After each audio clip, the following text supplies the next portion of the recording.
US તરફથી reciprocal ટેરિફની જાહેરાત કરી દેવામાં આવી છે અને આ ટેરિફની સૌથી મોટી અસર જેમ્સ એન્ડ જ્વેલરી ક્ષેત્ર પર આપણને જોવા મળી શકે છે, કારણ કે અહીંયા ખાસ કરીને જે કંપનીઓ એક્સપોર્ટ કરે છે, પછી સોના હોય, સોનાના ઘરેણાં હોય કે બધા ડાયમંડ હોય, આ લોકોને ખાસ કરીને અહીંયાથી અસર જોવા મળી શકે છે. સોનાના દાગીનાની વાત કરી લઈએ તો જે અત્યારે દર 5.5થી 7% જે છે તે હવે અહીંયા આપણને રહેતા જોવા મળી શકે છે, કારણ કે ટેરિફ જે છે યુએસએ ભારત પર 26% ટેરિફ લગાવી છે.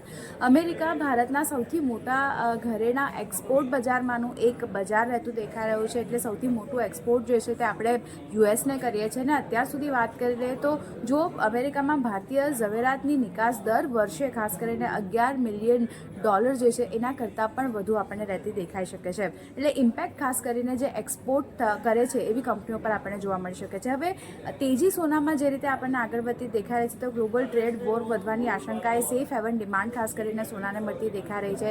સ્થાનિક બજારમાં સોનું ₹1 લાખ પ્રતિ 10 ગ્રામ સુધી પણ કિંમતો જે છે તેનાથી પહોંચતી જોવા મળી શકે છે. અને ઇન્ટરનેશનલ માર્કેટની વાત કરી લઈએ તો લગભગ $3500 સુધી અહીંયા ભાવ વધતા દેખાઈ શકે છે. અને બેંક ઓફ અમેરિકાએ ખાસ કરીને સોના માટે પોતાના ટાર્ગેટ જે છે તે પણ અહીંયાથી વધાર્યા છે. તો જે રીતે પરિસ્થિતિ બનતી દેખાઈ રહી છે એને જોતા સોનાની તેજી જે છે રેકોર્ડ બ્રેક તેજી હજી પણ આપણને આગળ વધતી દેખાઈ શકે છે.